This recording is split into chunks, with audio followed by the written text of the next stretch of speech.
Good afternoon, ladies and gentlemen. Welcome to yet another show with me, Anza, on CxO Global TV. CxO Global Forum is a knowledge sharing platform for all C levels across the globe. We take massive pride in contributing to the knowledge economy with our League of Extraordinary Thought Leaders. They're not just the domain experts, but those individuals who've spent a considerable amount of time and effort in making a change, in having an influence in the fields that they're working in. Today, as well, we've got an extraordinary gentleman with us. His name is Mr. Aamir Ahsan. He is the president and CEO at Ericsson Pakistan. Now, Ericsson is no unknown brand, and Mr. Aamir Ahsan as well is an honorable member of ours and someone we'd like to know more about today. Welcome to the show, sir. Thanks a lot, Anza. Thanks a lot for a very warm welcome and pleasure to be here. Appreciate. Sir, let's jump right into it. So, when somebody hears this title, President and CEO of Ericsson, it's like a dream for anyone, especially like the mid-career professionals or the those that are starting out their career today. But where did your journey begin, and how did you end up here? Like, let's go through a quick memory lane walk of your professional journey. Sure. So my career started actually in the same office that I'm today in, but obviously at a Wow. different level. So I joined back in 2007 as a business developer, and I just graduated from university. Uh-huh. And since then, I've held multiple positions in different countries. Uh, so if I go back in the reverse sequence, so before this role, which I've been in now for a year, I was based out of Turkey, taking care of the complete pricing and contract management for all our customers in Middle East and Africa. Mm-hmm. And then The MENA. before that, exactly. So the market area, Middle East and Africa, as we call it. Prior to that, I was based out of Iran. I was Lovely. looking after our business, Ericsson's business in Iran, primarily focusing on commercial. And prior to that, I was with Ericsson Pakistan, taking care of our business with Varid by the time. So for those of you who remember Varid, which Mm-hmm. used to be associated with quality at that time, was actually powered by Ericsson. And prior to that, I've held multiple roles ranging from technical to commercial. So very Wow. brief overview of what I've done.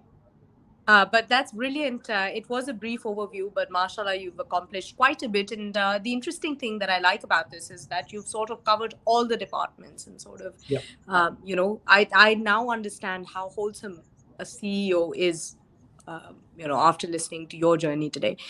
Let's talk about your current role at Ericsson, Pakistan. What does it entail on a day-to-day basis? Yeah. So I think any company is actually determined by and defined by the people that it has, right? So I think the first and foremost thing that I'm responsible for is close to 700 or 750 people that we have in Ericsson Pakistan, their well-being, and when they come to offices or when they go to customers, they bring their best selves with them. So Mm-hmm. that for me is the best and the first priority. Followed by that is I'm responsible for all customers' business. So we have business with Jazz, we have business with Telenor, Easy Pesa, and China Mobile as well. So making Mm-hmm. sure we deliver them the best customer experience, which I'm sure we try to deliver every day, and we might not be able to, but that's the ambition that we have. And then last but not least, to make sure we have a long supplier base, so we actually take good care of them as well because they enable our business. So on a very high level, these three things. Okay, so that is what a president and a CEO does. We've often heard the term, so someone's either president or a CEO. Mhm. What do you think the president aspect of this particular job role brings to you? Yeah, I think it is more about how the company is set up locally, Mm-hmm. frankly, and how the company entity and the legal entity is defined. Uh-huh. So for me, I think when I do anything, I don't distinguish whether it is my president side of the role that I'm doing or the CEO, right? The only approach that I look at is I'm the custodian of Ericsson business here, and I need to make sure that I do it and I dispel that duty in a good way. Right. So, for the knowledge of the general public, again, very briefly, I remember like growing up, because I was growing up in the late 90s and early 2000s. I remember that very early on, there used to be some Ericsson phones That's Yep. the maximum that most people remember of Ericsson. But I Yep. believe there is a lot more that is being done on a logistics and commercial standpoint. So Yep. if you could just give us a one-liner about what Sure. exactly Ericsson So does. Ericsson is a company which has been around for 140 years. Mm-hmm. In Pakistan alone, we have been here for last 60 years actually. Mm-hmm. And then some of the old exchanges which are still operational have been supplied by Ericsson. Today, we have ventured into the infrastructure and services side of the business. So, for instance, uh, Telenor Easy Pesa is sponsored and not sponsored, but actually powered by Ericsson. So that is one Got it. example. We also provide the equipment, so which means whatever you see on the towers for the equipment side of radio, we are providing that. Brilliant. And on top of that is the associated services with it, which is the deployment, the managing of the network. Now, Brilliant. globally, it is said that any call that is made, there is a high chance that one third of those go through Ericsson networks. I'm sure 100% of those go through Ericsson powered networks in Pakistan. Yeah. I Um, wish that was the case, but not at the moment. Great. We wish you all the best for it. So let's dive back into the leadership aspect of things. You know, you've, mashallah, been in a position of leadership for some time now. How would you define leadership? Yeah. What is your leadership style? Yeah. So I'm not sure if your audience understands Urdu or Farsi or not, but I'll actually describe something and then I'll translate. So I for understand both. me, okay, very good. So for me, I would say Sarvari Dardine Ma Khidmat Kari Ast. Hmm. And that actually means if anyone aspires to be in a leadership position, it is actually to help and take care of your people. Serve others. Yeah. Exactly. So for me, that is leadership. It is nothing more complicated than that. I know there are multiple aspects to it and everything, but as long as you take good care of your people, you put their interests ahead of you, I think that is leadership. Now, leadership But why also has. not? Why not politics or the development sector instead? If you're so fond of serving the people. uh, I came from a political family and I decided to not go into politics because I think politics at this point in time in our country is going in another direction.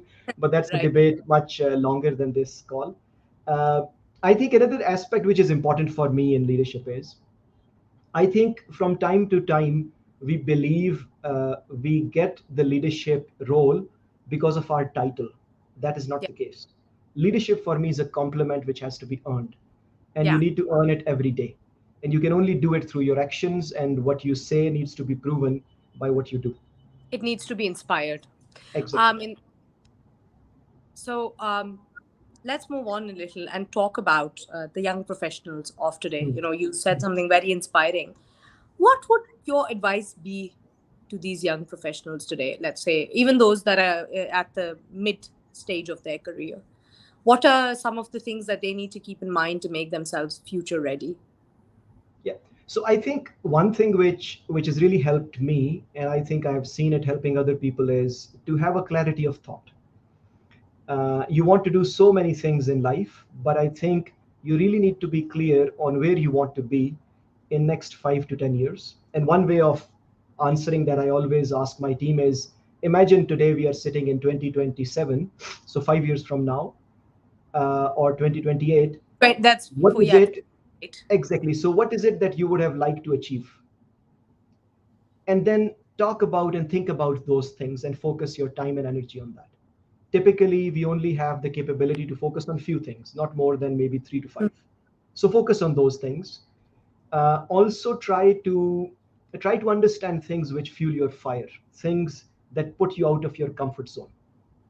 I always had this ambition in my life, and it's a simple rule as an engineer. You take your age and divide it by 10. Whatever number that you get, you should not stay longer than that number in any role. So for me now, I have to stay in my current role for 4 years. But I Hmm. think for a person who is 25 years of age or 35, that person Yeah, should not stay in a role more than 2.5 to 3.5 years. So continue to absolutely. grow, continue to learn, and challenge yourself. Brilliant word of advice, sir. We appreciate it. Um, you know, with the advent of AI, since you are associated with technology and connectivity as well, we see that the world is changing at a very fast pace. So Yeah. I know you are talking about networks and 4G, 5G, but I was reading about you know Li-Fi yesterday, which is like essentially using laser beams to power Wi-Fi like signals, obviously with their limitations. But to be honest, the world is changing so much, and in the era of ChatGPT 3, a lot of people, especially the young professionals, are concerned about the longevity of their careers. Hmm. What do you have to say to that? Yeah, so AI is going to change our lives, our careers in many ways, right? But I think that has happened with every industrial revolution in the past as well. The same Mm-hmm. thing happened when people were moving from horse carts to cars, and people were saying what is going to happen, right? But if you look at the industrial evolution in last 200-300 years, there is only one role which has been eliminated, and that is the lift operator. So whenever you used to walk into elevator, there used to be someone who used to operate that elevator. That is the only role which has been eliminated. So what I'm trying to Maybe say is everywhere else in the world, but in Pakistan, I still see quite exactly, a and few. that tells us so much that how far Yeah, ahead of the rest of the world we are in, right? But yeah, so I think absolutely. AI is going to augment and complement what we are doing. But there are few Absolutely. things which AI won't be able to do, and that is whenever you make a decision. So Chat GPT today can write poems and everything, but if Mm-hmm. you arrive at a decision, Anza, and I ask you explain why you reached that decision, you would give me an answer which I can understand as a human being, because you will say based on this, this, and this, maximum three things. For an AI to explain things would be very difficult. So the decision criteria would be so much based on so many parameters that for a human it would be very difficult to understand. And I think that is where still human explanation and human decision making will have its benefit and an edge as well. Yeah, that's an interesting outlook on it. There's a lot of work being done on just sensitization of AI and sort of making robots even more and more human-like. So Yeah, it's an interesting debate. Obviously, there's one thing that I know that they will not make decisions based on, and that's a hunch, intuition. yeah, So that is something that no data set can provide. yeah. Um, Moving on. So how important is it to have a mentor in your life professionally? And did you have any mentors? Oh yes, I think it's very important. So in any sport, you really cannot excel if you really don't have an extra pair of eyes looking at you and giving Mm-hmm. you a good feedback. I have had multiple mentors in my life, both in my personal and my professional life as well. So I really see the value of mentors. And you see, mentors are someone, they are different than coaches, because a coach can really tell you this is what you're doing right, this is what you're doing wrong. A mentor really helps you discover the inner potential that you have in you. So typically, a mentor would hardly give you an advice. Rather, a mentor would work with you to actually help you arrive at a solution or an answer. And I think that's a great skill. So for me, I would encourage anyone to really seek out the mentors and work with them. It's really very beneficial.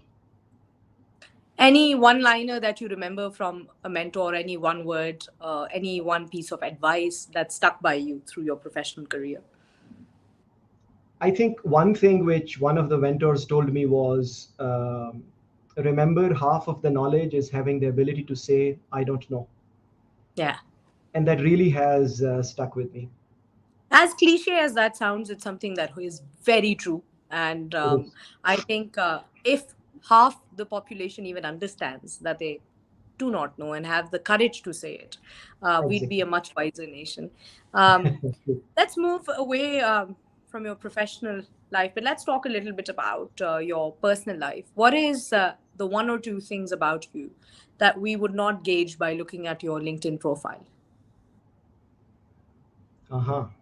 Some One facts, thing, yeah. perhaps. So I'm on the face of it, I might come across as someone who is very extrovert, but in reality, I am a heavy introvert. Hmm. And that is a side which I think is important for me, because that is really requires me to take time out to disconnect and think about things. So that is Hmm. one thing. uh, Another thing is I enjoy time being spent in the village. So I am someone who doesn't enjoy the city life. I don't think so you'll Right. find my LinkedIn profile. Brilliant. And where is the village, sir? It's in District Attack. Nice. Um, Right. So thank you so much, Mr. Aamir Ahsan. It has been interesting. It has been power-packed, and you have imparted a lot of knowledge today for the audiences and for myself as well.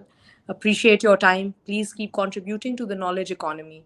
But before I let you go, I have one more question to ask of you. What do you think is the utility of forums like CxO Global? Yeah. So first and foremost, thanks a lot, Anza, for giving me this opportunity.